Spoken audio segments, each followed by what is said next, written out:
Live.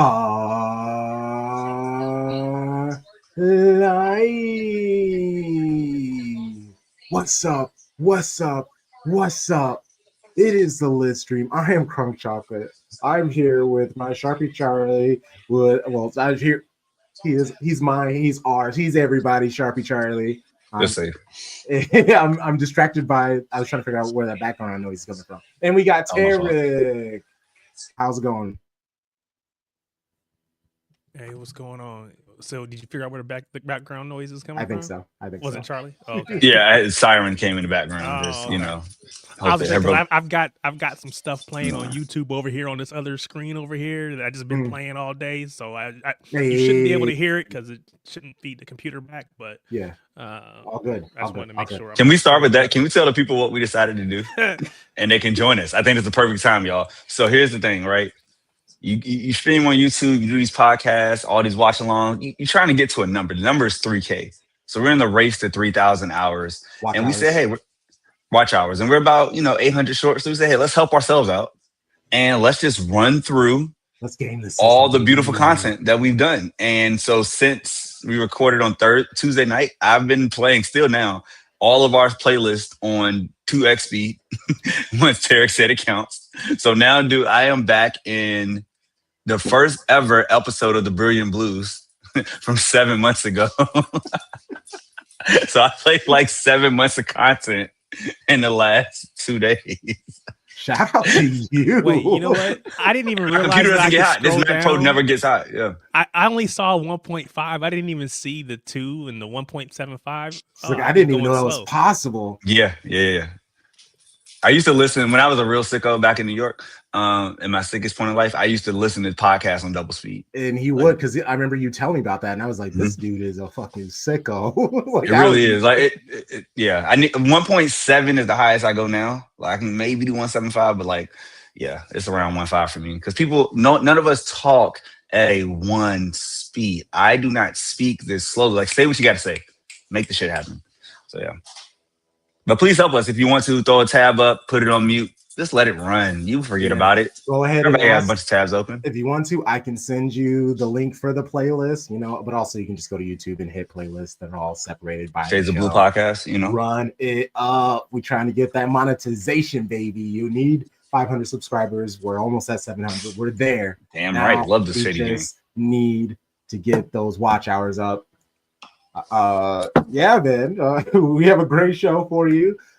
Kate, Rich, Devin, the dude. This is a Premier League focused show. I don't know if that's what we'll all talk about the entire time, but at least the teams that the people on here support.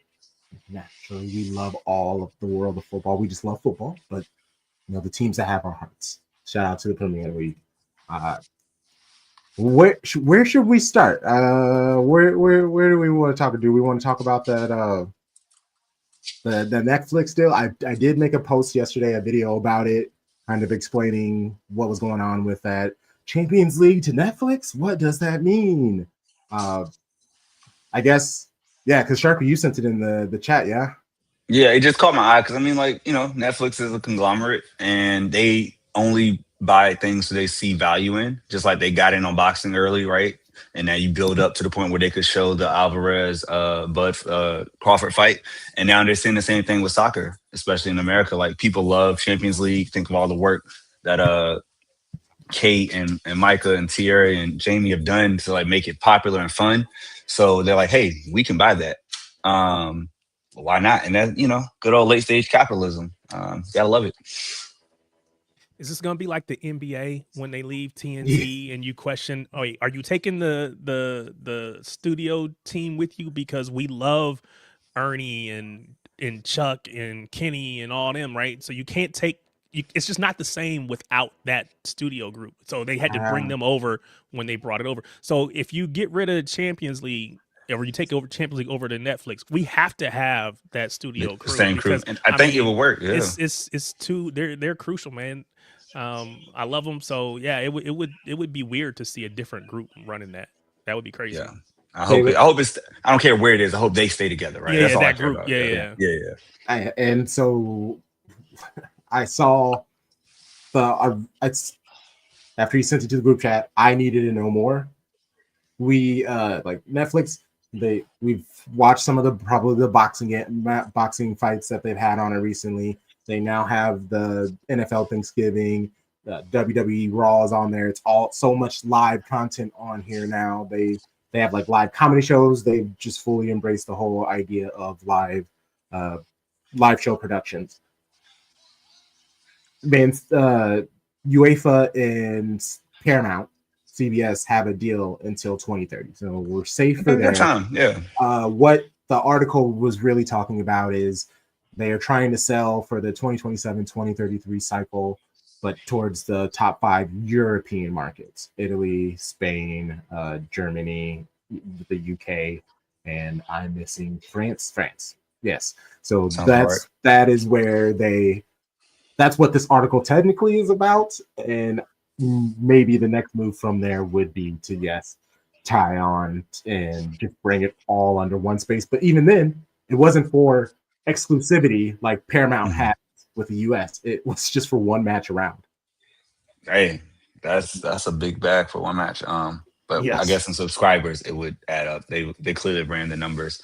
But speaking of Champions League, I'm sorry. No, go for it. No, I love the transition. Look at you, bro. Okay, transition. I'm trying, bro. We love a segue. The Women's Champions League has been crazy this week. Barca smacking Bayern Munich, Real Madrid smacking, was it Roma? But 2 of the English clubs, not named Man United, not getting results. Chelsea with the draw, Arsenal with the loss. It's been a glorious watch just to see, those people start off a little slow. Because I don't like them at all. I actually hate the women's teams way more than the men's teams because our men have won so much. I have nothing to I'm gonna have to hate you. Y'all haven't won. I hate the women. I hate Chelsea women up there with Duke basketball. It's really neck and neck, and it's the same colorway. That's that royal blue BS that I just can't get down with, and it's a terrible shade of blue. No offense to Tricky Ricky, but yeah. Because that's fine. Brighton's cute. But yeah, I hope those women continue to suffer. I want nothing but pain and losses and draws for Alyssa Thompson after she chose Europe over America. She's an expatriate to me. You see Triple Espresso? Where do they stay? In America. You thought you were better than NWSL? You ride that bench. Enjoy. Sorry, Richard. I mean to catch it. I mean, hey, you came to the lit stream, bro. This lit stream is brought to you by Maker's Mark. Feel free to sponsor us. Drink of the fall. And I am drinking Guinness, the stout, non-nitro, just the real stuff. The real stuff. Variety. Yes, baby. I've actually been on a real Guinness kick the last couple of weeks, so it's Devin, welcome. This is what happens, baby. Hey, we put Devin last in the show every time. Actually, that's just where we put every Arsenal person. Whenever they come on, they are absolutely last, and we see how many shots we can send their way. I love it. But hey, we got to bring on our first guest because she's promised to bring the chaos. So I'm looking forward to it. I mean, when doesn't she? We know her. We love her. Key contributor to Shady Gang. Give it up for Kate. I should have worn my the Vibe shirt. I mean, the vibes are known. You know them. You've known the vibes since the inception. Next time. OG Shady Gang in the building. Yes. Oh man. Okay, so great topics. Yes, this first. Ooh, yeah. I mean, it's international break, so we might as well talk about the baby blue baddies. And I like how you put it. People keep underestimating our baby blue baddies. Talk about it. Literally 100%. I know that we had our first game out of the gate against Chelsea, and that went as expected. Not that I'm disappointed that we lost. I'm glad we got it over with. First game of the season. Now the bar, we just need to rise above the bar that we've set for ourselves moving forward.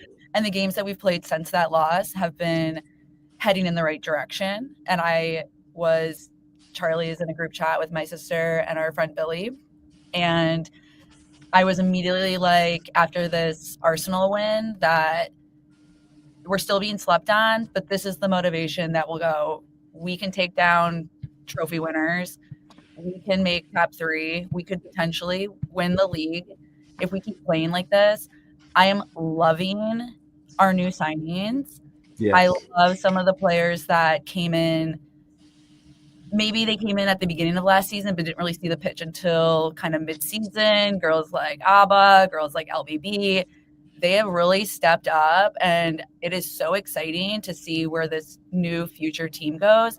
I think we pulled Pep Happy Flowers and got rid of the sad faces and said, we don't want you here anymore. You can go do your thing someplace else. Please go. And we got to have a little bit of a sweet finish with that on Saturday. I just want to add that the number 9 shirt is with the proper person now. Just want to put that out there. Like, that was a big thing, and it matters. 100%. That game, and it was 4 a.m. for me, and so I did sleep through the first half. I thought I set an alarm. That's fair. That is but fair. I woke up and it was 1-1. Oh, you woke up after the second goal. Okay, after they scored right after halftime. Yeah, and then... I mean, it was pretty quick after the second half. Yeah, and then we got Kermie's second goal, which was off a corner. So men, take note, because I'm a big proponent of chaos ball.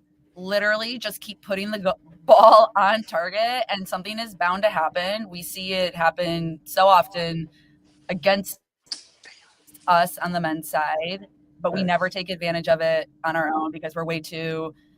I always call it after you, where it's like, after you, I passed the ball after you. Like, okay, just take a fucking shot. So it was really great to see Kermie get a goal, because anytime she gets a platform, she also speaks about issues that I'm really passionate about too. So put a mic in her face and just let her cook. And then obviously that equalizer came, and maybe the most outsized, ridiculous at your former home against your former fans that have done nothing but cheer for you, root for you. You're on the England team. And not only did you disrespect the fuck out of the Joey, you made yourself look so foolish. Like, I can't believe it. So to get that game winner was so delicious. It's literally sustained me almost a week. So because I kept pretty quiet during that whole saga. I was going to let it play out. I had my issues with GT. I never want to talk about players bad when they're currently on the team, but the second she left, it was like, good riddance. New era starts now. Let's go. Well, here's the thing, right? She was like, Gareth made a decision that the other wingers are better than you. Like, Mary was better than you. Yeah. Abba came in as a first-year player, and he saw something that was like, you're going to lose minutes to her because she's better than you. And that's what happens. Like, it sucks, but in reality, you could talk about man management and relationships, but it came down to talent. If she was still performing like Lauren Hemp, she wouldn't have lost her spot. Lauren Hemp didn't lose her spot. Like, she's locked in on the left wing. But yeah, so I love it. Was that the season? No, the season before that, we ended second on goal difference, which was so heartbreaking because we were definitely the better team that season. So to kind of fall the next season, I wasn't going to stand for it anymore. And this one, I think, was just mentally huge for us too. Yes. I think we have Liverpool at Anfield on Sunday. Yes. Sunday, be the first time a City team can win at Anfield. So the ladies, it's been a long time. We're going to run it up. They are second from the bottom. I know the men won in the 2020 season, 2021 season. I think it was like a 5-1 rout or something at Anfield, but they had already wrapped up the trophy. So it didn't feel as powerful, but it was great. Like, I was grateful for the win, but I think the ladies are going to have a good chance of a W at Anfield, and I'm really looking forward to that. I love how the multiple shots at City men. So Arsenal fans, Brighton fans, don't be upset. Like, she's shooting at her own team. I shoot at the men so much, and actually I'm about to shoot at Bernardo Silva. Only because I'm like, okay, for those who don't know me, I was like the ultimate. I still am. Like, KDB is my number one ultimate. Like, I literally have him on my leg with the Champions League trophy. I love Kevin. He left. I'm the number one Napoli fan now. It's fine. And then I was a big Ederson fan. And I was that fool that when he said he was staying, I bought the kit this year. And then he left. So I have a Limited edition. I have a beautiful Ederson kit in pink. I guess they can call it Club World Cup. But so my two boys are gone. And I was looking to see who was going to kind of fill my favorite spot. And it's Erling Haaland. Like, full cap, like, as a Cancer, Erling's a Cancer. I feel like I have a fundamental understanding of his ethos and how the stars and all the celestial dust has created this man.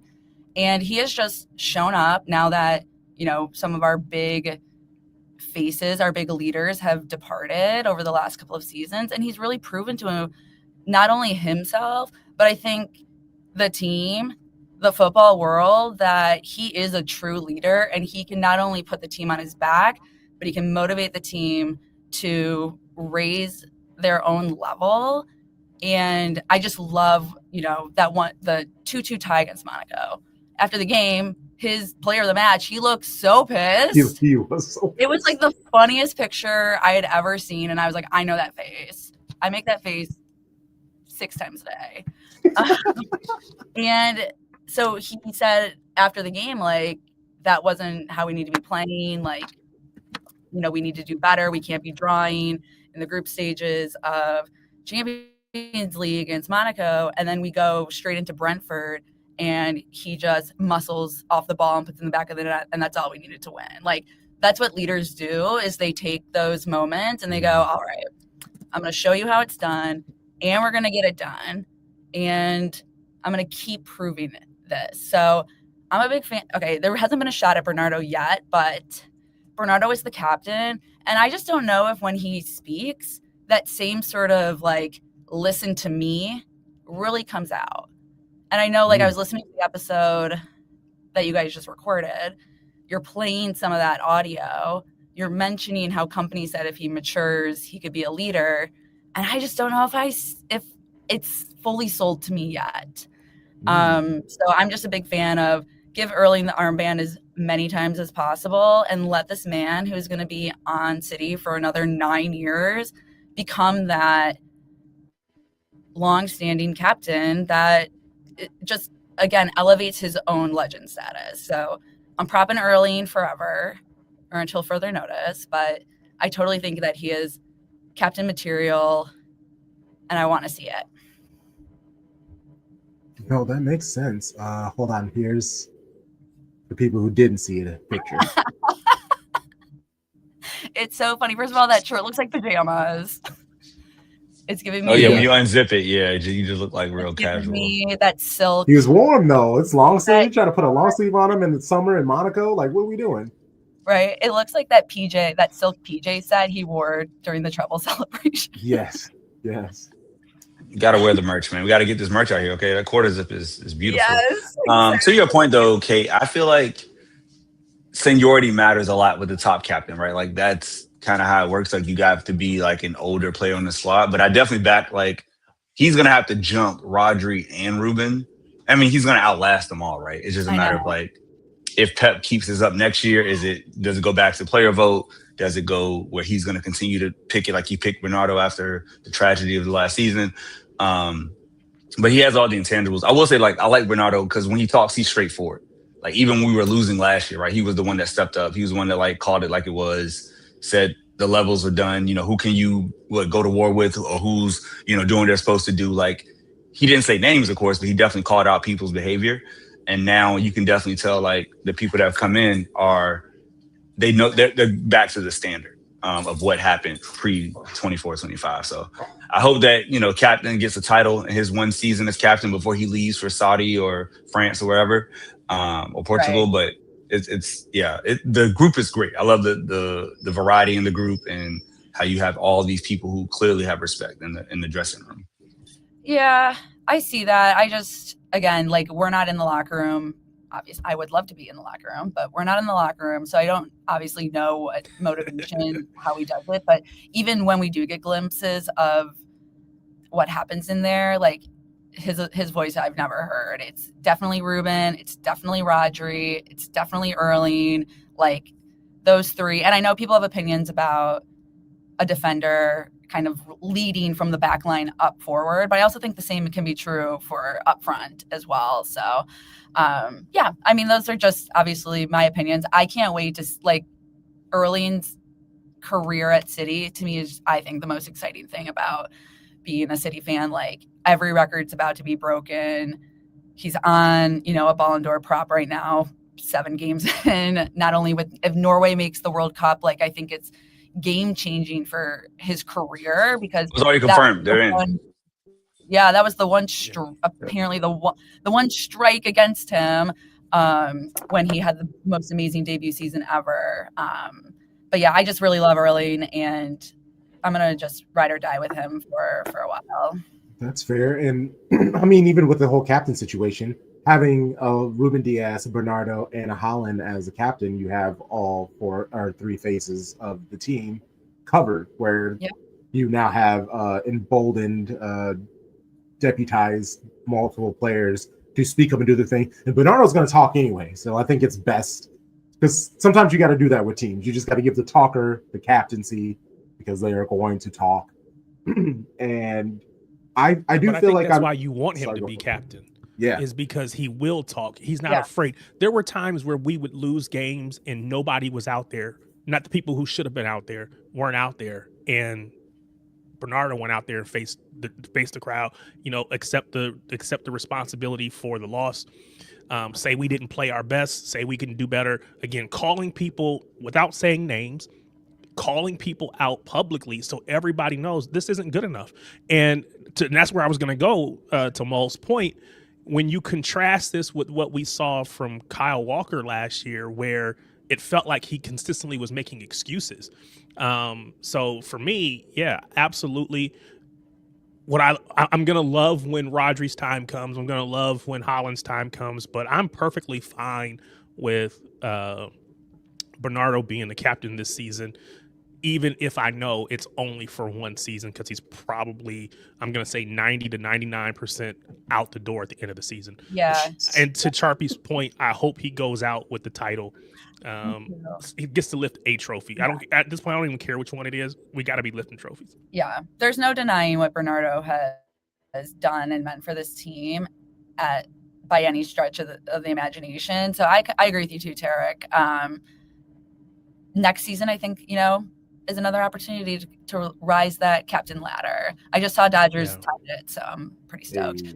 That was going to be my other topic point, was Dodgers make me really practice calma, even though it's not possible.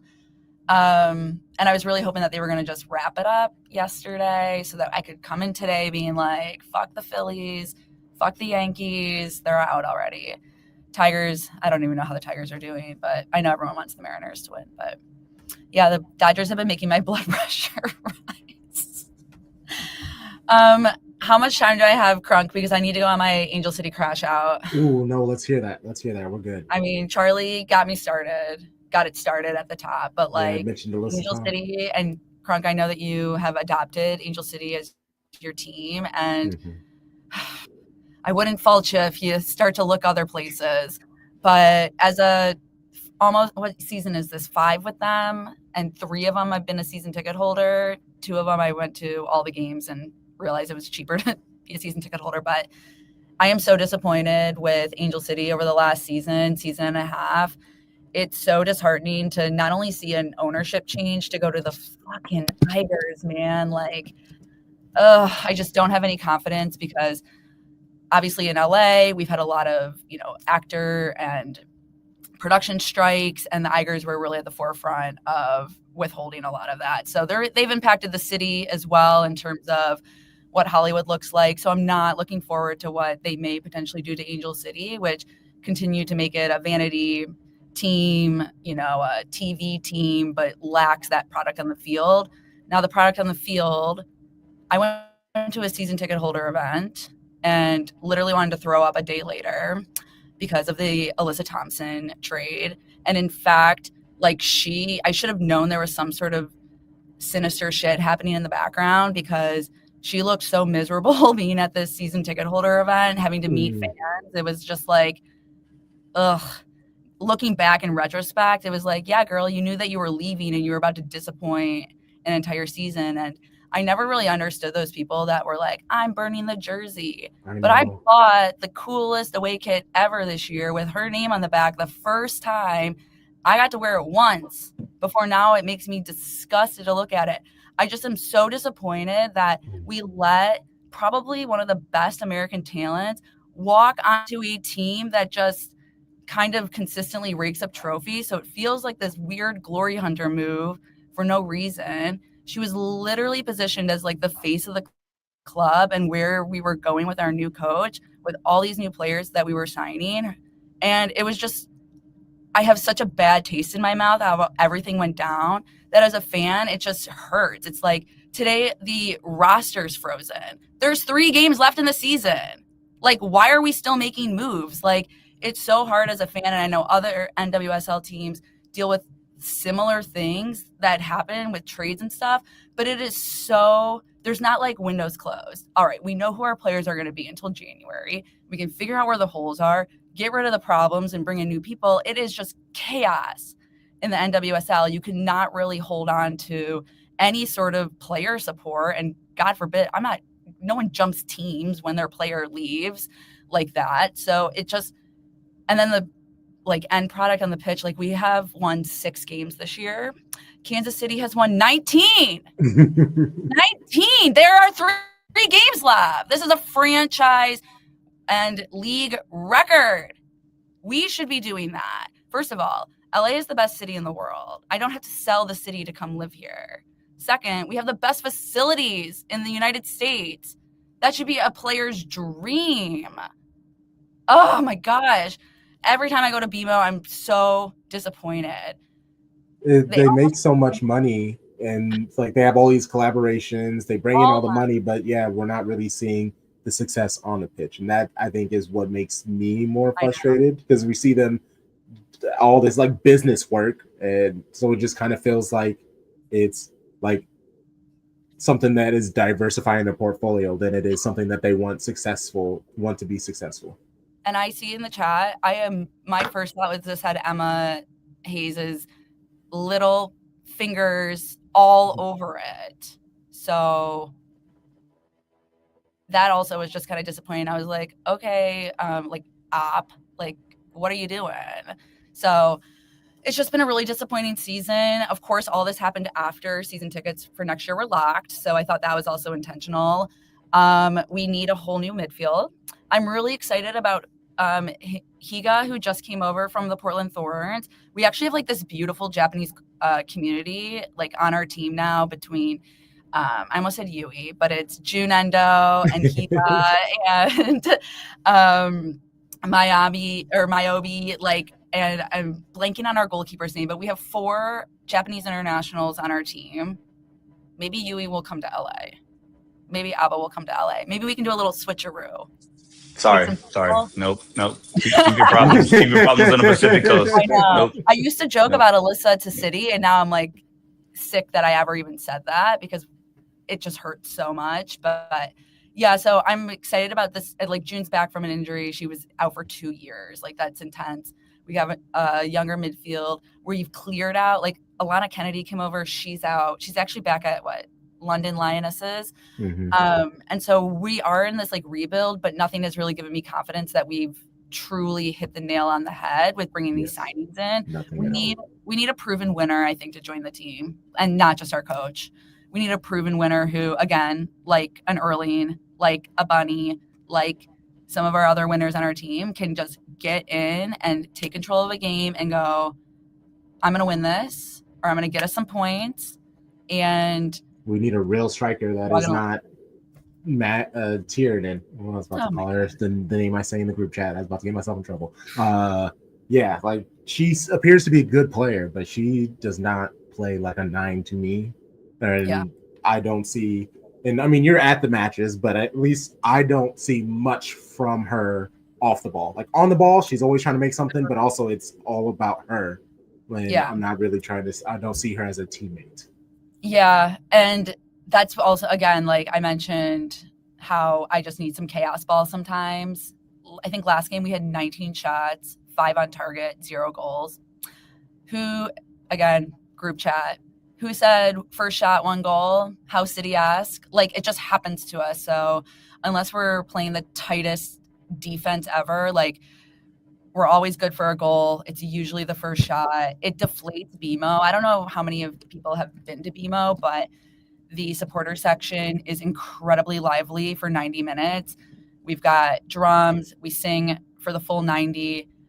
The oxygen that was sucked out of the air after that goal went in, we never recovered. Like, it really, truly just brought, I think we all just were like, well, that was a waste of time sort of feeling. So, you know, my biggest fear, and again, like, I'm kind of teetering this line, but like, you know, attendance will start to drop. Those things that usually get you over the edge at home, your supporter section, your enthusiasm, those things that motivate you to finish, like, those could and will disappear if things continue the way they are. So I want nothing more but success for my home team to do well. But oh man, it's been a slog. Yes, we have to do the Angels. I actually made that joke. I was like, I need a child just so I can say I'm not taking care of you until we make the playoffs. Like, I'll borrow a child just to disappoint them. Like, I love it. Oh. That's my ACFC crash out. I'm just I'm on a merch embargo. Like, we're just not doing it. That's a great crash out. Top tier. Really impressive. Really impressive. Yeah. Thank you for feeling comfortable doing that. There's always next year. There's always next year. Cheers. That's what I would say every single year since I've been there. It's been the worst. There's literally the majority of teams. It's part of sports. It's got to move on. Oh, here's Sharpie with the logic. Oh my God, I hate it. Let me feel my feelings. I mean, she's a I've Dodgers been a Broncos fan my whole life. I had 10 years of crap. Series. Like, I know how this feels. I know. I'm like, what did I promise the devil to let the Dodgers win the World Series last year? Because it is hitting me hard in 2025. There you go. Okay. Hi, Jen. I just saw you're on. Well, please plug yourself. Let people know where they can find you and the things you do. Yeah, you guys can find me on Blue Sky. It's Kate MCFC at the Blue Sky handle. I talk about other things besides City too. So if you like reading books or going to theater, I also chit-chat about that stuff sometimes. And then I'm over on, like I said, I'm at Angel City games, LAFC games, any LA sport event. Try to get to as much as possible. And always hanging out with you guys. So yeah, the pleasure is thanks so much, Kate. Up the trouble blues forever. Justice for the kid. Right. Yes. Hey, I wasn't gonna say anything about it. Oh, I'm here to defend its honor, Tarek. Oh, it looks pretty good, right? Sure, it looks great. I love that. That's a good answer. Perfect way to end it. There we go. I love it. Sure. All right, guys. I'll talk to you soon. Later. Thanks, Kate. Good luck to the Dodgers. Oh man, right. That was like a heavy pause. Sure. Saw like a vein pop out of his head. Oh well. Hey, time for another team of blue. There we go. It's actually not as like a deep blue as Chelsea, but not as light of a blue as City. So it's nice. It's nice in the middle, in the center. So I like that. For the first time, welcome them on, Shady Gang.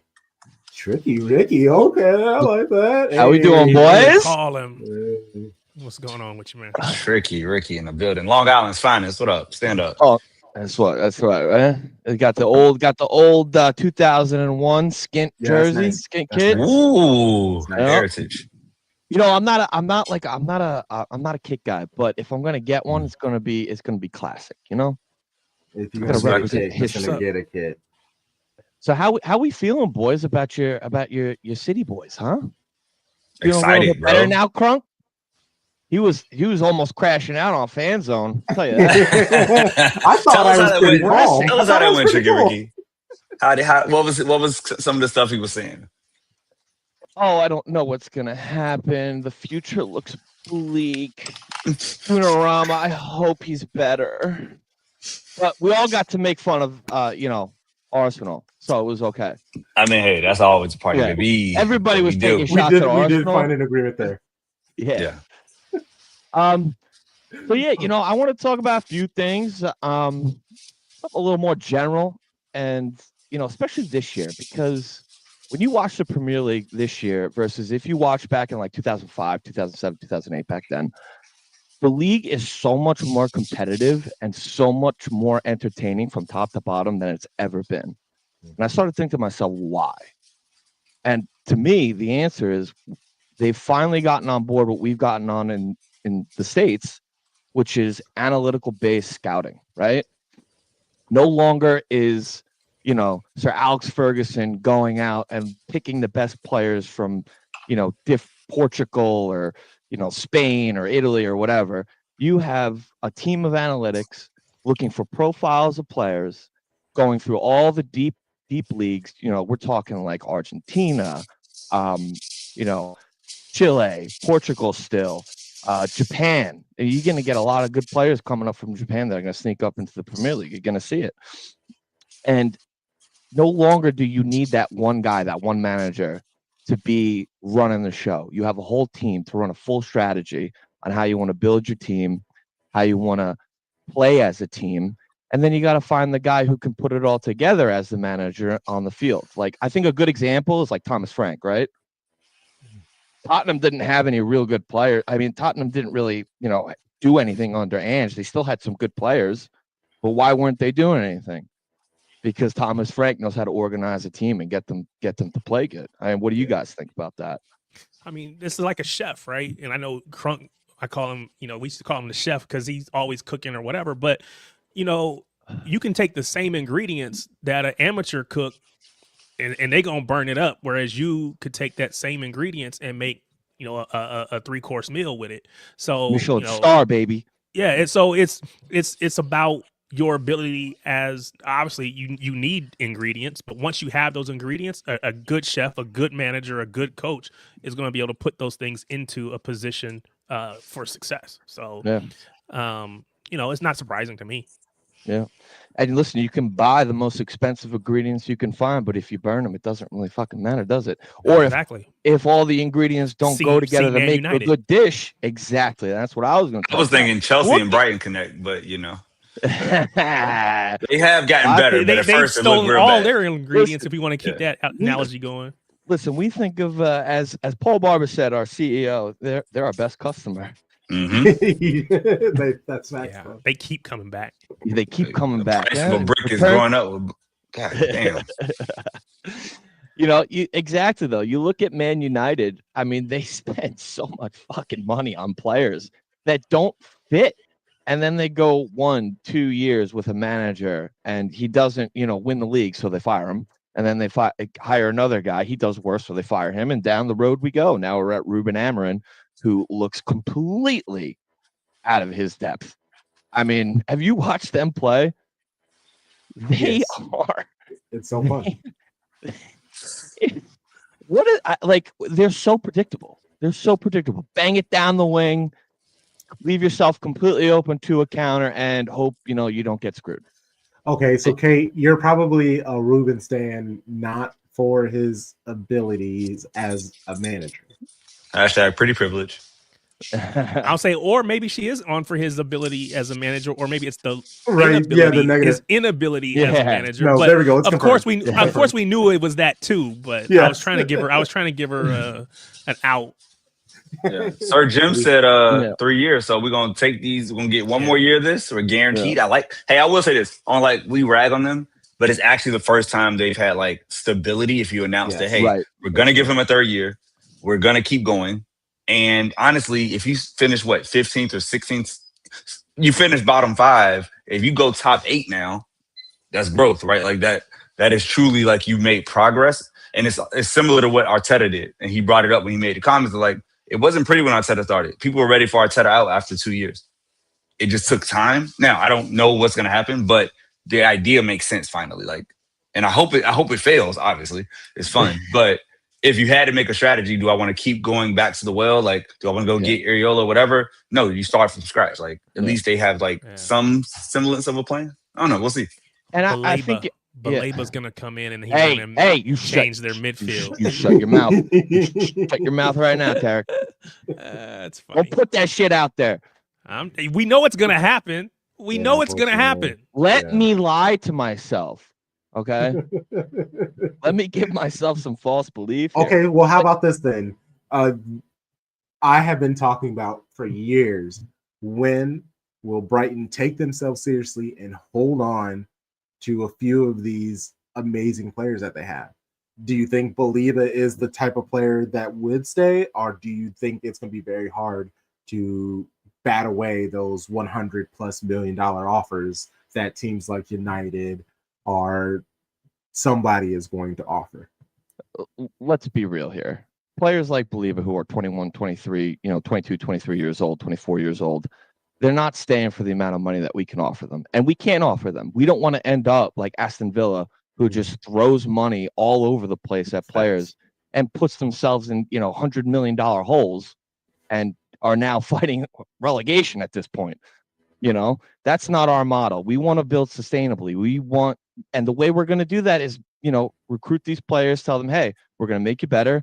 And then, in a couple of years, a big team's going to come for you. We're going to make a lot of money. You're going to be put on a good team and everybody's happy. And we have to recruit that way to get players of his caliber. We can't recruit them on, we're going to pay you $300,000 a week, because we can't. Just can't do it. We'll be bankrupt before we even say, oh shit. So I think that's something that'll be down the road. The way to get there is Europe.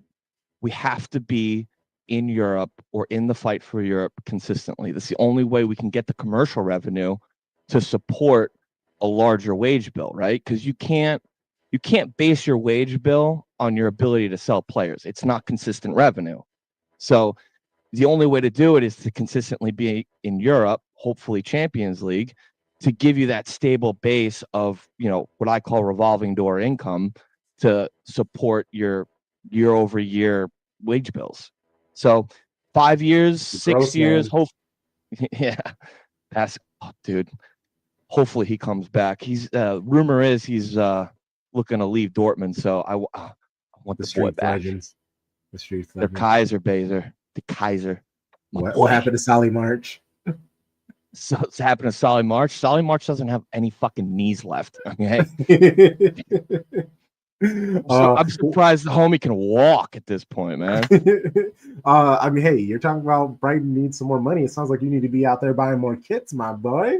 I know, right? You need to do your part. We have people like Kate who's out there listen, buying 25 kits a season. I'm not buying the kits. I'm not buying the kits, but you give me some good fashion, some good, Brighton logo, shirts, sweaters. I'll buy that shit all day. They got to work on it.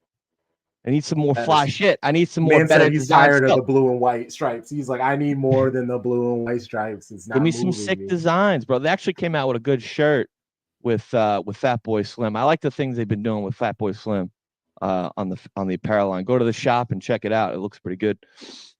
But one other thing, speaking about Aston Villa, right, is like all these teams, fucking Everton, Aston Villa, all they do is bitch about FFP. Like, bro, it's not the league's fault or the rules' fault that your owners run their organization like absolute dog shit. Okay? The league didn't put you in a $150 million hole and put you on a track towards fucking bankruptcy. Like, does everybody forget what happened in the 90s? I'm talking about Chelsea when they were in administration. Many clubs went through that at all levels of English football. Either disappeared, went through administration, never heard from again, now playing non-league football. You don't want that. You don't want to be spending money on the hopes of being successful. And just to go back to Chelsea, they weren't shit before they became a Russian money laundering operation. Just want to let everybody know that. Their history. Anyway, so like FFP is good for the league because it gets these smaller teams like Brighton, like Bournemouth. I mean, bros, how good does fucking Bournemouth look right now. I hate them because they're our competitor, but they are fun to watch, huh? Yeah. I mean, I called out Let me Semenyo ask- last year. I was like, I knew he was the best of the group. I was like, he's the one. Like, Oh, dude, he, Semenyo's so and he's going good. for 100 mil. Like, he's about to Yeah. get a bag. Yeah, them and their But Terry, him I'm sorry, I and cut you off. No, you're fine. Because I wanna challenge you on that though. okay. See, you happen to be a fan of a quote unquote smaller club, and I don't mean that disrespectfully. I'm just saying it's We not are. one of It's the not one of the bigger disrespectful. clubs, right?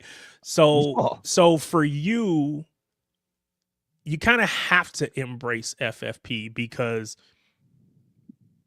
we don't have the money to actually spend, but FFP becomes the quote unquote glass ceiling that prevents you from going any higher because you can only spend what you make. You can, and it's like, what comes first, the chicken or the egg? Are you going to make more money? How do you win and get into Champions League consistently if you can't keep players because you keep having to sell them off or whatever, right? So at some point you have to have the flexibility to step maybe a little bit beyond what you're currently allowed in order to develop the consistency that you need to be able to step up. I understand what you're saying, and yeah, you hear it from quote unquote the smaller clubs, but it's because they're being held back. And again, it's much like you have USL and MLS on the dock, but MLS artificially holds back different clubs, different cities, and prevents their ability to progress. I feel like there's a similarity with FFP in that respect, that small clubs really don't have the ability to do anything more than maybe a 1 or 2 years, and then they're going to be ripped apart because you cannot Yeah. physically keep your own Of players. course. I get that point. I do. What I would say to that is invest in football, not results. Invest in developing football, not results. Grow the base locally. Develop more players. Sell players. Do what Brighton does. Invest in growing the game, and you will grow as a club. That's what we do. The problem is it's not immediate, and fans want immediate results.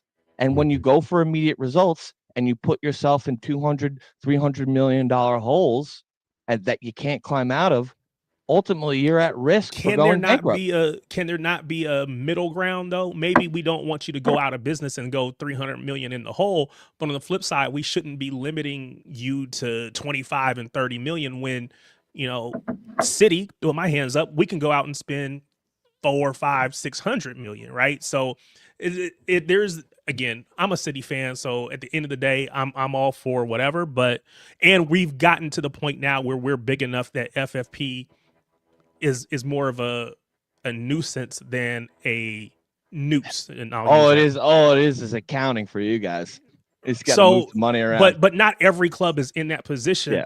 And as someone who lives in a relatively small town in the US, I know that talk about USL, we're currently USL League 2, about to go into League 1, but at least if promotion relegation comes, we'll have the ability to move up, but it's going to be very limited because we're a small town.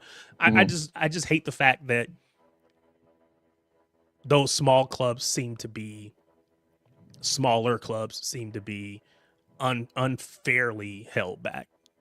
Yeah, Again, I think you're onto something there, right? Because, and let's be honest about English football and the FA, right? Like they tend to not make rules very well. I mean, look how VAR is working out, and they're very stubborn in changing those rules. And I think when they introduced FFP, the intention was good to make sure these clubs, they're community entities, right?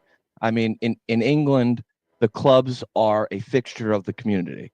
It's a different culture than we're used to. It's not professional sports in the US where, it's a big commercial conglomerate that, is there to generate money. And they want to make sure that those things don't fail the people. But on the other hand, there's more mechanisms in FFP that allow them to go for it a little more, that allow them to spend a little more, to take take risks. So long as those risks are offset by something. How you would do that, I don't know. I think there's, if you look at what happened to Everton, where, it's a 3-year cycle with FFP, right? You got 1, 2, 3, Yeah. 4, and then it moves. They got hit from problems from 1 year in 2 different cycles, and they got points. They almost went down, and that's worse, right? So they're getting punished for trying to improve their stadium, trying to compete a little bit higher with absolutely no relief mechanism for doing that. And what's So, actually even crazier, it's like they, if I can remember correctly, they were supposed to get like rebates for the construction for the stadium that came out, and they didn't get it, and then that's what actually threw their money off. So it wasn't even like they were like spending crazy money. It was just like some of the like understandings that other clubs get, bigger clubs get. They were just like, shut up, Everton, and deal with it. Yeah, and that was frustrating for them. I understand why it was frustrating. The problem is that the ownership is the one who fucked it up. Yes, that's right. They didn't do it correctly, and that's what ended up happening. But what should have happened, instead of giving them points reductions for the same losses from the same year in 2 different FFP counting periods, they should have given them a chance to work their way out of it. So I think if you give some sort of like schedule to get yourself out of that $100 million, loss zone, that more teams will go for it. And if, they're in that 100 million, below, above that $100 million loss, give them, a plan that they need to get out of it. Right. So that allows them to get a risk without incurring a points deduction. And if they don't get out of it by the time that schedule is done, they get a points deduction and a fine. It allows them to sort of go for it and then, fix it later if it's a problem. Right now, you can't even get to that point because the penalty of it is very severe. Clubs need to start flipping homes like Chelsea did with the hotels. Like buy some cheap property, turn it all up, and then start selling that stuff on a profit. Listen, like we said, these are community, fixtures of the community, but at the end of the day in the Premier League, it's a fucking business. Okay. So if the goal is for you to have more ability to turn revenue, and I don't like the fact that you can transfer an asset from the club to a sister company. I don't think that should even be fucking legal under FFP. But listen, if you need to get assets that grow the asset base of the club, and then you can move it and sell it either to a different company or one of your other companies, that's a way to do it. But you can't be 1 foot in of, we're a heart and soul community club, and on the other hand, complain about, not being able to spend because you're not doing anything commercial. You gotta understand, like, you gotta be able to make money. It's a money-making league. So I'll stop talking about it with this though. Any system that incentivizes you to sell your young players, your academy players, because they're 100% pure profit, I think that's a bad system. You should be able to invest in and encourage to invest in and develop those assets, those players, those human resources. You should be able to develop them, and that should be encouraged as opposed to, oh, well, the only way to make money is to sell them off. You talked about selling your women's team, your stadium, or whatever to yourself. Again, those things shouldn't be encouraged.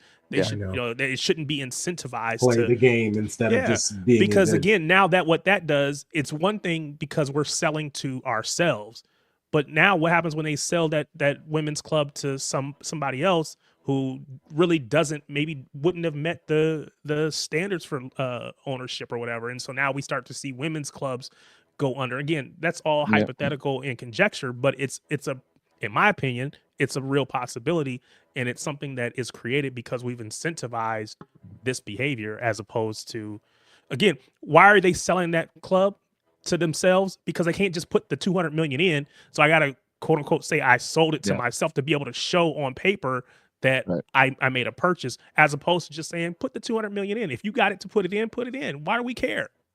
I don't know. And I think you reached the heart of what everybody's core problem with it is that it seems to be just performative for the league to just be to say on paper, we're making sure that clubs don't go under. But at the end of the day, these clubs, Man United is able to liquidate its shareholder equity, and Chelsea's selling assets to itself, and so to Tottenham. So either commit to actually sustainable growth and work on it every year, and how what you allow, what works, what actually gets these smaller clubs growing without risking their existence, or just fucking get rid of it. That's the problem with FFP. Not that it exists, but that it doesn't exist with a mentality of actually achieving what it says it wants to achieve, just to say that it's trying. I'm with you. And to that, I will drink. Cheers. Cheers. Here we go. It's good. I know this was a real conversation. I love this. Usually we're just dicking around. So this I love when I hear something that I haven't heard on Litstream before, and this is definitely the most in-depth, real conversation about what is allowed versus not allowed in the PL, and how it obviously props up other teams. We all know it, but to really hear it and talk about it from a fan of a small club who is profitable, who is making the right decisions, who wins. It has been sustainable for how many years is it now in the Premier League? At least 8, right? 2017, 2018 was our first year. Yeah, so it's that's the goal. Everybody wants to be you if they come up. And you all are still I don't take Brighton ever as an easy W. Since you all been especially since especially since you're a big club. Small clubs we seem to suck against. So yeah, you all play up to your competition for sure. I fucking hate it, man. I fucking hate it. When I went to England, that was the game I went to, was City versus Brighton at the Etihad. So I got to see Baliba ball out.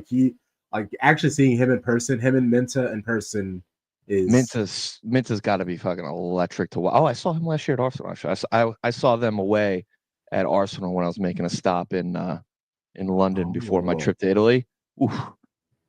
Yeah, that was the game that Declan Rice completely lost his head. He got out shithoused by our boy Veltman. So good. This is so good. And nobody knew what happened. Nobody knew what happened. And I was sitting above the away supporters because I couldn't get an away ticket. It's a tough one to get, especially if you're a fucking Yank like me. But the away section was just giving it to them. Oh, it's great. Honestly, the stadium, it was a bad season last year for City. But the stadium, the City fans were not great. The Brighton supporters, absolutely electric. I could feel they were on the opposite end of where I was. And I could feel them cheering, the energy, the heat, the waves of their sound was hitting me. That's how intense they were during any of the scores, any of the good fouls, because they brought it to City. I did the halftime show, and on our way from ending the halftime show to getting down to the bottom of the stairs, that was when Brighton scored.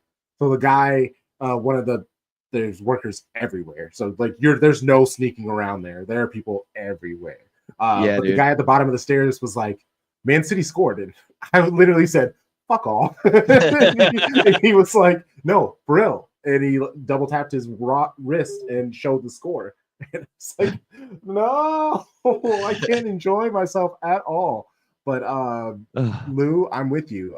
It seems to me that the top clubs created a system that protects their position under the guise of protecting the little teams from failure while actually not giving them a mechanism to break through. So, yes, they definitely are protecting themselves, and smaller clubs have gone away. And it's one of those things that they're popular teams with a lot of history have gone bust, and that is what I guess scared. They're holding on to their history. I do think that there's so much money in the game now that you almost have to go out of your way for a club to kind of fall apart. And that's why I do think they need to figure out a way to kind of loosen the PSR, the strings, and things like that. I don't disagree with you. Yeah. I mean, to the point about, Aston Villa, I think they're at 90% of their revenue is going Yeah. to salaries, something like that. Yeah. Which They're just dumb. we That's just know their that's not fault. sustainable, right? That's Yeah. not sustainable. But if they could put more money in, maybe they would, and so that number would come down. I don't know, but 90% doesn't seem like that's a Well, they're realistic just spending that much money to keep the players in the Midlands. Like they're like, please stay in Birmingham. We will give you Like, whatever. yeah. you I mean, need. every situation is going to be different, and Yeah. every team is going to have those, again, pros and cons to, most people want to live in London. We Yeah. deal with that, or want to live in Barcelona or wherever. Yeah. But Somewhere warm beaches. Yeah. And then And shout out to beautiful Spanish Charlie, women. who's a Brentford supporter. So like he totally gets the whole sustainable growth. Like, shout out I to got him. a problem with Brentford. Okay. Your Okay, well, owner before- stole the algorithm from my owner in part. Yeah. And we don't like you. Okay. Goddamn thieves. All right. So I won't be hearing nothing about no bees up in this bitch. All right. I don't even fuck with honey I anymore don't because of Fuck with Brentford. honey, bro. Yeah, I'm off my boycott honey. Motherfucker. Oh, well, this was fantastic. We'll definitely have to have you when City play Brighton. I'll have you on for our match preview for sure. Well, that sounds fun. Please let people know where they can find you and the things that you do. Well, I just do this for fun. This isn't, I like to bullshit with the boys. You can find me on Instagram, TrickyRicky55, at RSBNY Hockey, because I'm a big Islander fan. Go Isles. So they're disappointing me for the last few years on Twitter or X, whatever the fuck it's called now. If you like to see me give people a shit and tell them why they're wrong and get them all angry, it's perfect. I do it nicely. I'm not doing it just to, get a rise out of people, but a lot of people say dumb He shit. just happens to get a rise out of people. Some people say dumb things, and I like to, hey, that's fucking stupid. Sorry. Oh, I love it. Oh, A true New Yorker through and through. Yes, Right? sir. Appreciate you, brother. Have a good rest of your night. Thanks so much coming on, You man. guys too. All right. Yep. Oh man, that was nice. That was great. Oh, now it's time. Here we Bring go. on somebody from Arsenal Fashion Club. Got to. The homie. Oh my Top of the God. table. I'm about to Top of the bring him on. motherfucking table, October 9th. Arsenal Oh. fans are so extra. Why are y'all like Yeah. this? Why are y'all That's like funny. this? He came out Oh, with the table. he's into the bit. It's a bit. It's a bit. I love it. Like Now- we can't look it up ourselves. Now, I just want to, if you can, just point your direction here to the top of the table. It's Mhm. kind of You'll small and see. blurry. What is that? So now, can you go ahead and search today's date, or when does the Premier League season end? Like, do that next. How many more Hey, months look. you got? I believe we got 7.5. We're going to take what we have, right? Because let's be honest, Liverpool's shit in the bed right now. Mm-hmm. So as they are shit in the bed, we're going to take advantage because as it's also been proven, we've scored the most points collectively in the Premier League in the past 3 years. So that is not true. That's actually That not is true, bro. absolutely true. No, it's not. absolutely true. No, It's not. It's statistically not true. No, it's not. It's not. Like, there's a graphic that shows that Arteta was wrong. Yeah. It's Even not, with and us that's being not- shit. It's not Arteta. It wasn't Arteta. This was No, hold that was on now. it was AI. It actually is. Did you not see the Twitter thing being like, actually, that's not right? That's hilarious. No, that's great. No, go ahead. You look it up. Take your time. I shall. But either way, my point to all this is You're either consistently way, great. right?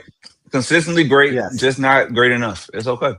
The point to all this, as we talked about data and analytics, as we just talked about, is that the data and analytics always evens out at the end. Yeah. So at the end of the You're day, right. After 18% of the season so far, you guys are at the top of the table, but it will even itself out, and you will end up in second place. That I agree with you. to who? To who? To us. To us. to Don't matter what the table says. You know after we only 3 18%. points behind you, right? Don't You act matter like what we the like table 7 say after behind, bro. 18%. That's one game. One game. You guys are not better than us. all I'm gonna say is, I mean, what? Well, it's been what 2-3 years now since you guys have finished above us. So It's literally we're not been better one than you? season. I say like it's 1 year. Last year was the first year. Hold on. He said 2-3, like we didn't win Okay, 4 in a so row and it's took been 1 year off. So 1 2-2. year. All right, so It's 2 1 year years. off. No. This season's not finished. It doesn't count. It's October. So it's literally been 1 year. Like that's it. It was one season. Y'all did it better than us, and you actually almost bottled that because you crashed out so hard that y'all only beat us by 3 points after our worst season in a decade. So like, let's not bring up the past. You should live in the present only. The present is great for you. The past looks crazy. Top of the table. All right, let's talk about the present. Yep. Top of the table. I agree. You gotta get it project in this. while you can. How are you gonna finish the deal? Go ahead. So- Go What's the ahead. difference? So let's talk. So do we want to talk about the present, or are we going to move The present moving forward. No. So let's move I'm forward. with you. International break ends. How does Arsenal keep this going? What's going to be the difference between the last 3 seasons? We have the easiest. So first off, let's talk about how we started off with the hardest schedule of the Premier League. Let's start with that. Right? We didn't. That's not what we asked. But hold on. But before But you no, continue, let's- let me. Okay. Here, I asked.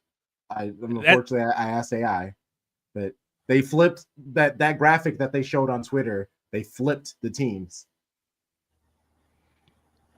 It's actually Man City. We're talking small. Okay, so you have one more, and so that was 4. That's 4 years, right? And I think I said 3. That's 2022. It's the 2022 season to the 2025 season. So you guys have one more point than us, right? Oh, but you're about to say you were on top. But now it's 1 point. But now it's 1 point. It's a new title. It's a new title. It's called the best 3-year run trophy. That's the one that's coming out now for Arsenal. We have it. But we have I'm it. just saying, like, let them have it. Let them have it. The vibes. They're the best fashion. You know. Hold on. This is me moving the goalpost. Hold on, man. That was you just moving the goalpost, talking about It's you, my boy. I corrected you. I'm telling you your time. I'm telling you were wrong. You're right though. You guys are at the top of the table at the moment. Best defense in the league. Yep. Truly, You're like right. I'm not gonna argue that point. That back line's crazy. I don't know how you scoring. We'll give you some. I don't know how you scoring. And this is what I like, right? And as we can see in multiple sports, it is defense that wins championships, and collectively over time. I would say excluding y'all because y'all had such a high offense that the team with the best defense is typically the team that evens it, that pulls it out at the end, right? And we have not only defense, but now we have the thing that we were truly lacking all of this time: depth. The second anybody went hurt, the second Odegaard went down, which again, every year, which has been every game. It was just said he was the first player to have been subbed off in the first half of 3 straight games. Yeah. He's the first player in Premier League history. Yeah, he's about to be a what would have been, honestly. Wow. Because honestly, let's be real. I think Arteta should move on from him as the starter. Let him be a sub until he can you got to treat it like an ACL recovery. Like Wanyeri should be starting, Eze should be starting. Like he does not need to start. He can't finish. We see it now. Right? I do think we should lighten his load, obviously, until it can be sustainable. I do agree with that point. He's your captain, isn't he? He is. He's our captain.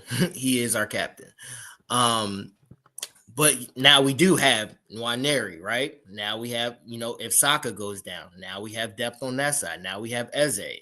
We have, Madueke, who was, now he's hurt, but the pieces are still connected. Saliba goes down. Now we have Mascara to fill in that hole, and he really hasn't missed a beat. Yeah, so, it's now that I can truly say is we truly have depth. And now I feel more confident than ever than saying like we have the potential to really take this. We've had the potential before had everybody stayed healthy. And that's truly been what has been our Achilles heel in all of this is injuries. Needed to win the league. I think we're doing that now. I think we have the pieces to do that. I think again, we had this conversation before when we lost the league to you all 2 seasons ago. Yeah. And and everybody wants to say you didn't go for it at the Etihad. And I think now we do that. Now I think we have been going full throttle now to the best of our ability, now that we have the pieces to do that, we have pieces in place. So I truly feel confident now that, we can really make a difference now that I don't have to put an asterisk on if we stay healthy. Go ahead, Charlie.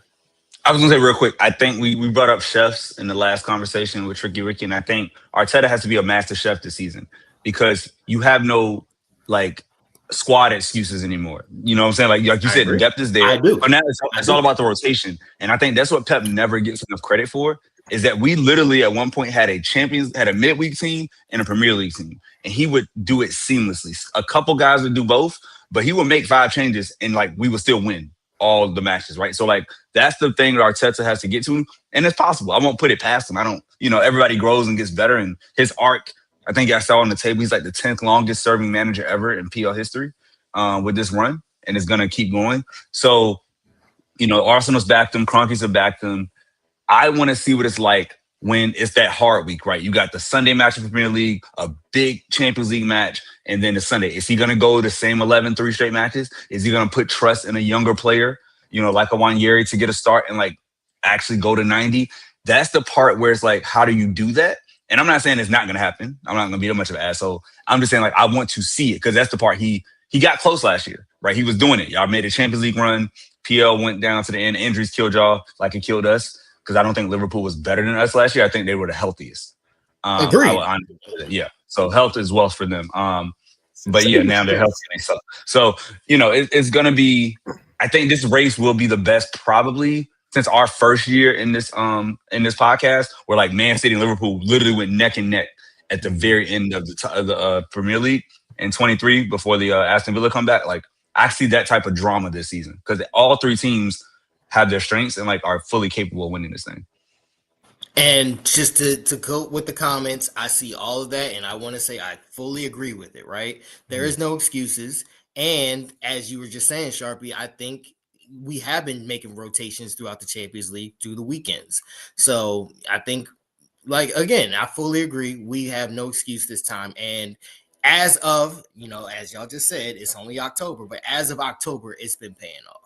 So we have one loss all season, and it was to a fluke, if you want to call it that, a worldie of a goal. And outside of that, if that's what it takes to beat us this season, then I will allow that every single time. Welcome to the club, bro. I know that feeling real well. You backing him regardless, right? Or is it like if he doesn't win, it's out? Well, how you feeling, Devin? Great question, Kate. I think it's time for questions to be asked, right? Depending on if we don't win anything this year, I think we have to ask a question, right? Because now, as we've all said, there's no excuses. We have the squad depth, we have the rotation. So, and it's looking good. Of course, I can only base off of what I've seen given the 10 games total that we've played so far, right? But, with how we're looking in Champions League, how we're looking in the league right now, I see us walking away with something this season. So I feel good about it. And if we don't, we do have to ask a question. Oh no, Charlie, don't do this.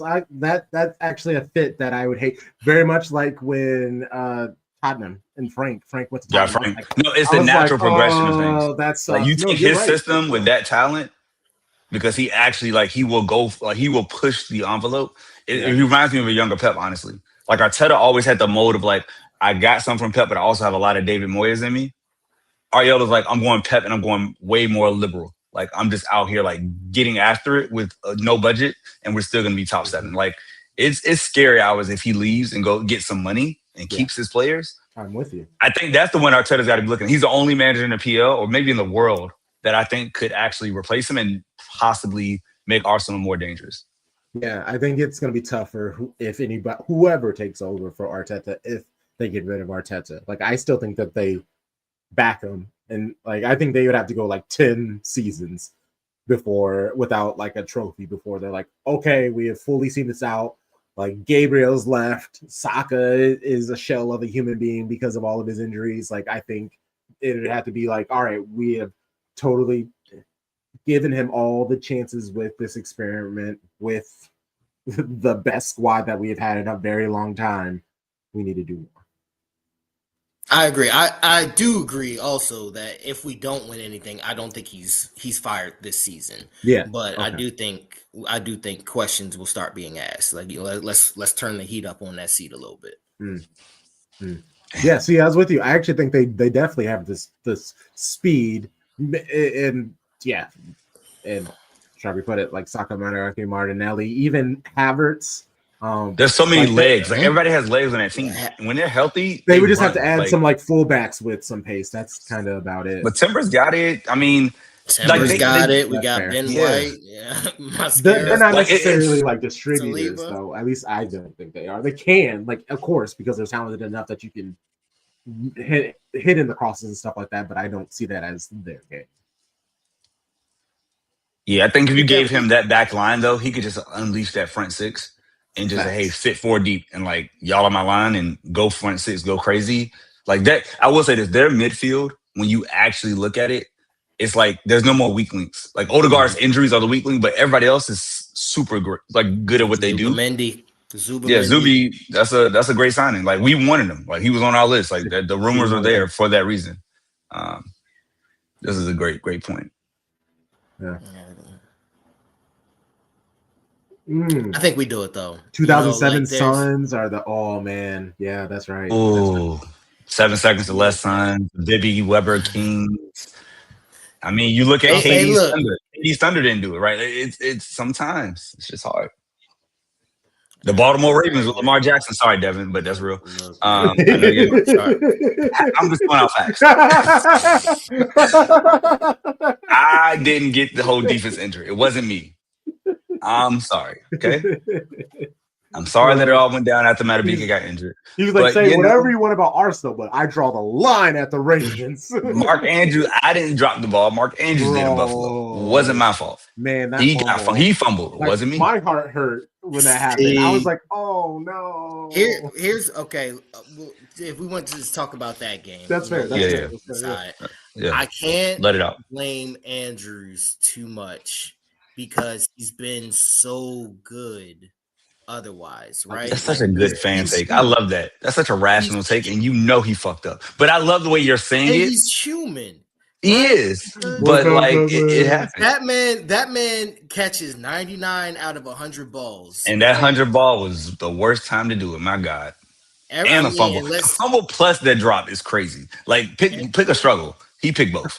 Like it's. And look at Derrick Henry, right? Like I mean, the 1 year of his life he fumbles is now like. And here's the thing, y'all are still going to be on a run after the bye because your schedule is so easy. So like, I'm talking this now, but Baltimore could be the scariest like wild card team ever for a 2 seed if they just get in. They get in at a 7 with 9 and 8. Nobody wants to see Lamar Jackson. Nobody wants to see that. I think we still have a chance just because our division is so weak. I think that we do have a chance to still make the playoffs. I mean, really, all we have to do is beat the Steelers, right? All we have to do is beat Q Aaron, and that's that's Q Aaron.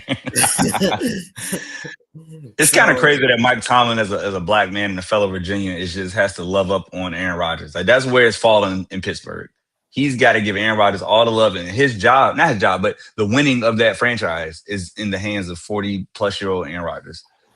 Like, and And I'm the head conductor on the Harbaugh out train. Like it's been 10 years too long. It has been, and I honestly, just to say it, like Lamar Jackson might have been the worst thing to ever happen to the Ravens because it saved Harbaugh's job. Harbaugh was on his way out. His heat was cooking. And then Lamar Jackson comes in and turns into the greatest athlete, arguably, of our generation, and saved his career. And now, it's beyond falling apart. And he's shown that he's been outcoached year after year after year by you name it. You throw a random coach out there, and he has outcoached Harbaugh every single time.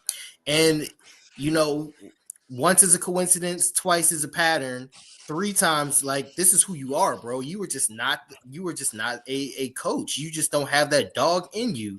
I mean, I look at Dan Campbell, right? I look at that game and I see somebody that's a dog. I see somebody that's going to go out there and he's going to put his team in the best position to win no matter what. And then I look at soft ass Harbaugh over here, bro. Ooh, talk What that are we shit. doing? What are we doing over here? Harbaugh got that same stupid ass look on his face, game after game. And I'm tired of it, bro. And I'm so sick and tired of it. And Zach Orr, bro, you were a good player for us. You were the linebackers coach during our best season 2 years ago. But you're not the guy either, bro. I hate to say it. Is he not the guy, or does he not have that talent anymore? Is it the chicken or the egg? Because I don't see that D line is trash. There's no pass. He ain't got no talent. It's both. It's both. Okay. But at the same time, we have been collectively the last ranked, dead last. We have lost our identity that we've been built on. Hard-hitting, terrifying, defense. When you think of the Raven, go ahead. I was just gonna say, so Kate, bigging up her Lions, it sounds like she is saying that the Ravens need to go and get their coach to bring back that intense Raven style football. That's what I took out of that.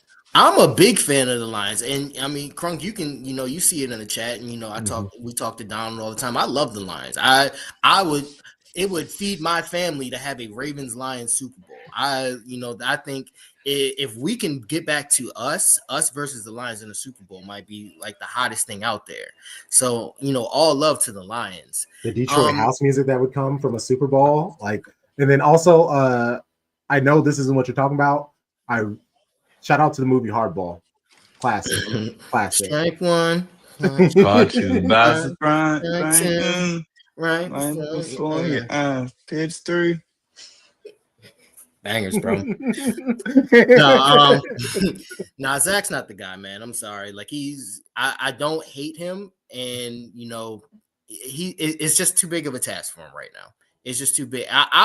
Everybody here, they're like, get Orr out of there, give him his pink slip. Just put him back to where he was doing well. Put him back in the linebacker position. Just give him a step back, let him continue to grow. But I think he inherited too big of a task too early on, and that's just my opinion on it. And we'll see from there. But okay.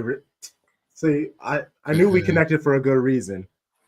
Whenever I need to just be happy and work is pissing me off, I just start playing house music at work. It's just you guys are going to be hearing this.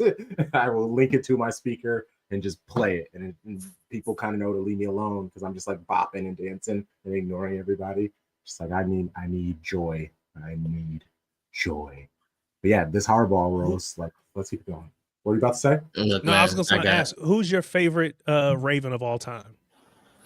Of all time, man. I probably got to say, Ed Reed. It's just, with Ray being a close second, and we're speaking strictly on player, the player. We're not talking necessarily about the person. The off the field stuff. Yeah. Hey, that off the field stuff kind of made Ray. We'll leave that alone. Yeah. Know the number. But yeah, you just gotta, and that's what I'm talking about. We came from an era where we just knew we had playmakers. We knew that something was going to happen every single Sunday on that defensive side of the ball. And we've lost that. We've lost that identity. That is who we've been built off, and that is who we need to be, regardless of whether we have a once-in-a-lifetime talent like Lamar Jackson or not. We still need to be that number one defense, that hard-hitting defense that teams are scared to come against every single year, and we completely lost that, and that's on the coach. And here we are. So, but yeah, no, I would probably have to say Ed Reed, but I have, there's players from all over that, in every single position that I could probably say, but of all times. Big ups Tony Saragusa. Tony, what a legend. What a legend. He was the man. He was the man, dog. What a legend, man. Big up Jonathan Ogden. See, the trenches don't get no love. Shout out to the trenches. That's what I was about to say. Shout out to the trenches. Okay. Hey, man, it's important out here. You can't win it without it. You can't win the title without him. He's doing Jonathan Ogden has, Sharpie, I don't know if you see him, if you get Ravens commercials where you are, but there's a commercial out right now with Jonathan Ogden where he's literally stopping a dude like he's on the line from trying to get somewhere. Melody motherfucking Nada. God damn it. What a man. What a man. Look, see, y'all are doing my job for me. Hey. Y'all know the name. The chat is on it. Hey, that meme about guys in their 30s just naming random sports players, random athletes, it's real, bro. It's real. Because I could give you right now Terrell Suggs, and we could keep this thing going, okay? T-Sizzle on the line. Like, what you mean? What you mean, bro? Like, we do this. Hey, those are the days, man. Daniel's linked with you. Y'all look, Chris McAllister on the corner, big cornerback. Chris McAllister. Y'all weren't there. Y'all weren't there. Peter Bowler, come on, dog. Talk about it. Florida State, what up? Rod Woodson, dog. I mean, come on. Big Rod. Dion, primetime. Old Dion, still getting it done. Still getting it done. Played for us, indeed. Yeah, man. Jamal Lewis, 2K Lewis. Come on now. All-time leading rusher, man. What y'all want with him, man? Anquan Bolden, yeah. Big AB. Anquan Bolden. Oh, come on, man. Steve Smith. It happened. Todd Heap. What we on? Todd Heap, man. Todd Heap, the original all-time scorer. Matt Stover. Did it before we had Justin. So damn, the evolution. We're gonna have crazy. to pick a different team other than because we can do the Ravens all night. It feels like, but it works for Devin because here's the thing: we had a lot of animosity and a lot of gripe with Arsenal, but we got some love with the old Ravens because it's a universal. Like we celebrate that team. Wait, pause. He threw out Trent Dilfer. The man, somebody had to throw the ball. Hey, but he is the dictionary definition of a game manager. Yes, indeed. Fact. Tony Banks. And it was reality was, look, our defense is so great. You just have to not lose the game. The defense is going to win it. You just don't lose it. We went. I mean, that Super Bowl season, Trent Dilfer went weeks without throwing a touchdown, bro. He went weeks, and he was not. Yeah. He did not care. Also, Kate, it's other men with talent. I'm just be out here listing just random men. These men have had exceptional skills that only the 1% of the world has. Yeah, like I don't just be out here talking about niggas in the wild. Like no, like you got to do something. Niggas in the wild. I didn't even know your Jim number. Harbaugh. Jim Harbaugh used to play for the Ravens. Are you serious? Jim Harbaugh was our quarterback. Mm-hmm. What? Oh, the Jim, not John. I was like, Jim. That did happen. Yeah, wow. Yeah, I forgot. I got him mixed up. Yeah, the one that's actually won something in the last 15 years. The one that's actually a coach. Yeah. Yeah. A real coach. Like, has a philosophy and all that. Oh, not just black man save me. Yeah. Man, this is great, bro. This is what we needed in the night. This is beautiful. This is great. I have an admission. I asked the question because I knew one of my Canes was going to get some love, so it was just a matter of which one it was going to be. Yeah, man. So, look, that was. I mean, thank you to the U. You know, they have produced some immaculate talent over the years, and I've been a great beneficiary. So I do appreciate that very much. Best school in Florida right now. Let's get it. Right now, like it's ever a question. So yeah, no, I came, right? You know, I was supposed to be on a few weeks ago. You know, it's all good. Life happens. Like that, yeah. Pops. Yeah. And so it was a coincidence because I know you were waiting for me then because that was right after Arsenal City. Mm-hmm. And now here I am right after Arsenal City. So, you know, I was waiting for y'all to, you know, really. We moved on. It's not that serious. Again, it's the beginning of the season. It's chill. It's chill. It was a big moment. It was a huge point. Big 3 points. Chloe Kelly looked like her dumbass.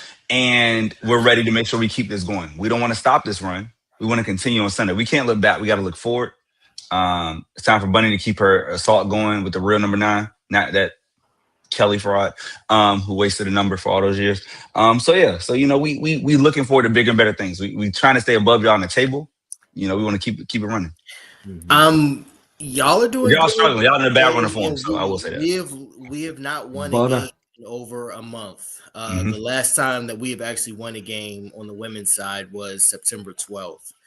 Wow. So we've gone, I think it is 4 games, either with a loss or a draw. So it's interesting to see, you know, how Renee handles this. You know, as good as she's been up to this point, this is, I would say, her first real challenge. It's like her and Arnie Slot doing the same thing. Like they both had that crazy run in the first season, and now it's like struggle. How do you come out of struggle? Yeah, so I absolutely, I think she can do it. I mean, again, you don't just be who you are all last season for the most part, and just come and shit the bed. So I'm very interested to see. I mean, the players are essentially still the same. We upped our players. We have Olivia Smith, and so I mean, I might have cried a tear when that announcement came through. Me too, for different reasons. Like, yeah, right. They integrated with her. That's who integrates. Saying things I couldn't say on the stream right now.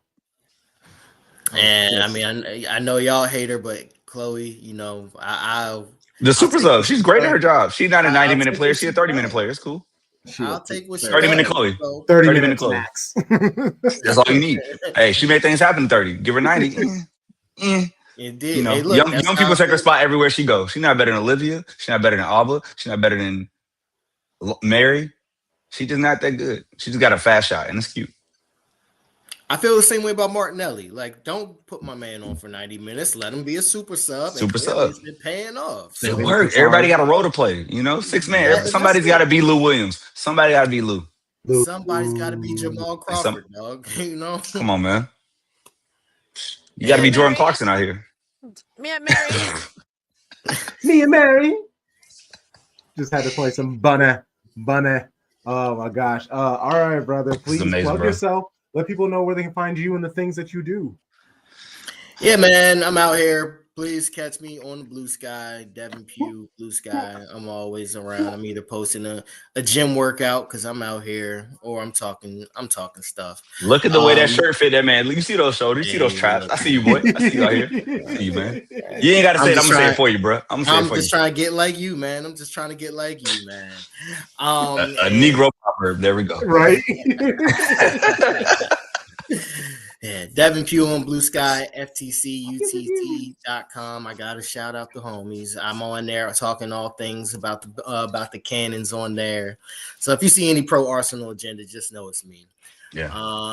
Catch me on Instagram _Devin Pugh. And if you want to see what I do professionally, catch me _Devin Pugh on Twitter. But that's a story for another day. Shout out to Annapolis in the building. Blues, what up, Annapolis, baby? Making things happen over there.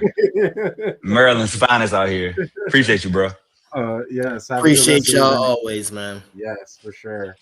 Oh man, what a show! Oh my gosh! Shout out to Kate, Ricky, Devin. Wonderful show next week. Due to planning, and I just wanted to fit some people in, we actually don't have a city supporter next week. Okay, that's cool. We have Leslie Ryder of Gal Pal Sports. Shout out Chicago Czars. Nice. We got Liz and Marge. So we got some Kansas City Current representation. We got some Gotham representation. It's going to be a really good. Hey, actually, it's a Woso based show next week. Let's go. Okay, Woso Thursday. Let's get it. Speaking of, shout out to the Woso I like representation. That. Shout out Shea Butter FC. Love y'all. Hey, never forget October, Breast Cancer Awareness Month. Never forget. Shout out to the pink. Always important. And I want to say this because I said it months ago, but it's still happening. And I have on this DC shirt for a reason. It's still free DC. There's still National Guard walking around my city that I work in, that my kids live in. There's still the attempts of our government who just got turned down in federal court to try to go into other cities, right? So thankfully, Chicago gets a 2-week ban, a 2-week prohibit, stoppage. Reprieve. You got your reprieve. Yeah, you got Portland out here trying to fight for their rights to govern themselves because there's no rebellion going on. People in crazy costume dancing. So we can live in a world where we talk about sports, but never forget real life things are happening all the time. And it's important to understand that people got to deal under these situations every single day. So these sports bring us joy, but we want to make sure we stay in community. And as Douglas just said, free all occupied cities, man. Everybody deserves to be free. Big ups to you for calling that out because it is easy to just stay focused on the sports aspect of it. But life is happening all around us, and so we can't forget that. Always, man. We got it. We're gonna bring that joy though. Shouts to SOB. We do. Yes, we do our best, baby. Hey, and I've my latest news video report on the Man City deal with Paramount. Hey, Paramount, hit us up. Let's cook together. Man City, Paramount. You know what to do. You're making US content. Who else is out there doing it like us? Let's keep it real. Let's keep it real. But yes, we are here next week with Leslie, Liz, and Marge. Can't wait to see you all then. Watch along for City Women versus Liverpool Sunday. We'll be there. Hope you will be too. Until next time, you know the vibes. Shady gang, shady gang, shady.